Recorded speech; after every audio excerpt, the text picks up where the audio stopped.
Hi, welcome to phase 3 or step 3 in the negativity detox.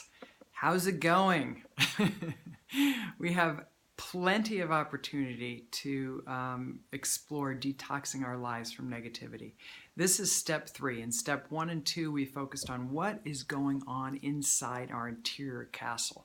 We talked about being the landlord of our thoughts and not giving free rent to the negative thought forms that we ruminate on, which ruminating actually comes from the definition of what cows do in the field. They chew their food, they swallow it, they spit it back up, chew on it again, swallow it, spit it back up, chew on it again. And so many of us find ourselves trapped in that vicious cycle of negative rumination. So step 1 and step 2, we talked about clearing that out, about staying awake at the gate of our thoughts, basically taking back our authority over what thoughts we allow to occupy our mind, because we will follow the thought. Whatever that thought is, we will rise and fall depending on whether it's positive or whether it's negative. We can't give out what we don't take time to first establish and root within our own interior world. So this brings us to the third phase, or the third step. Once we reorganize our interior castle, as St. Teresa of Avila speaks about, now it's time to put down the drawbridge and walk outside of our interior world that we have furnished for positivity. Once we've done that, we're ready to put down that drawbridge and allow that focus on what is good, right, true, beautiful, excellent, praiseworthy to spill out of our castle into the world. So the third stage is our ability to have high noticing around our responses to those people around us. This goes hand in hand with the flow of emotional intelligence, which, 1, am I aware of my thoughts? 2, how well do I manage my thoughts? 3, how aware am I of other people's thoughts? And 4, this is a good one, 4, how well do I manage the reactions or responses of those people around us? So we're in that phase 3 of simply just being aware of what pushes our buttons. And come with me a little bit on this. Instead of pushing away from those opportunities of when your buttons are pushed, and everybody has their unique set of buttons that cause us to flare into Animal Planet moments, which is the fight, flight, freeze zone. Listen to this. Your body is either in a place of growth and repair, homeostasis, hanging out in the executive thinking part of the brain, which is the space where solutions become possible, or it's in the protection mode of fight, flight, freeze. We have 2 choices there. We're in growth and repair or protection mode.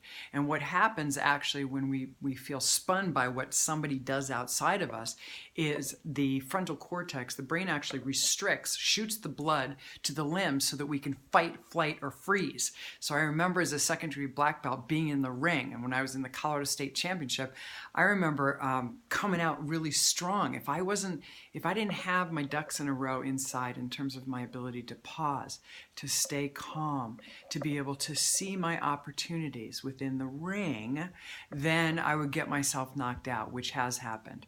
So it's very, very important. It's essential that we get our interior world in order first. Then we'll be in a space to be able to effectively manage what's going on outside of us in our exterior world, which is the step 3 or phase 3 of this emotional detox. So come with me this week. Simply raise your awareness around those things that push your buttons.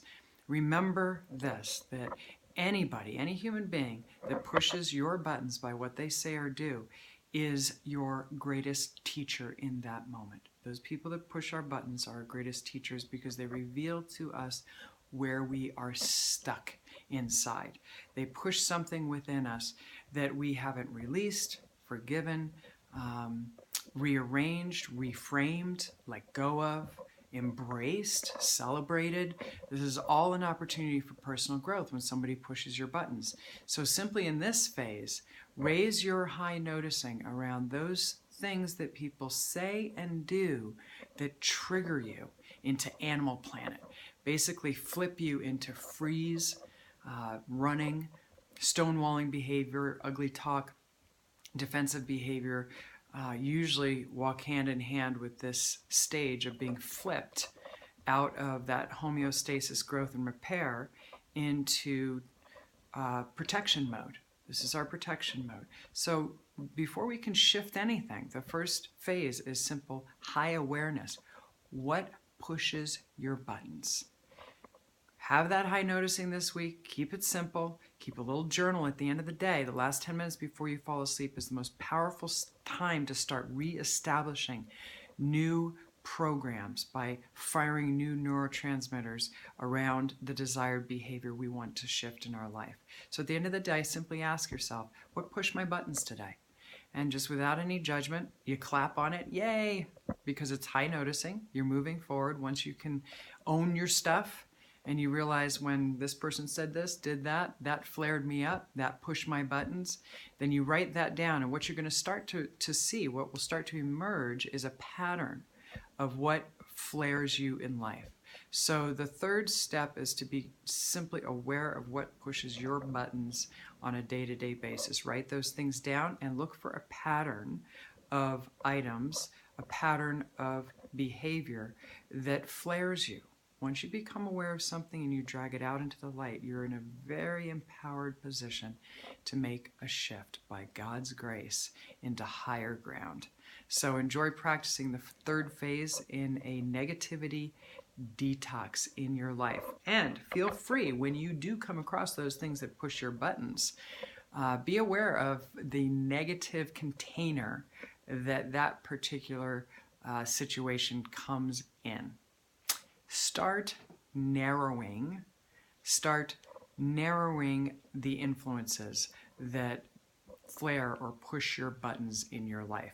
Perhaps maybe 2 things this week than last week in your exterior world. We're stepping out of the castle. We've already done phase 1 and phase 2 is the inner reorganization inside the castle. Now we're putting down that drawbridge and we're stepping out into the exterior world so that we can be an agent of change for positivity.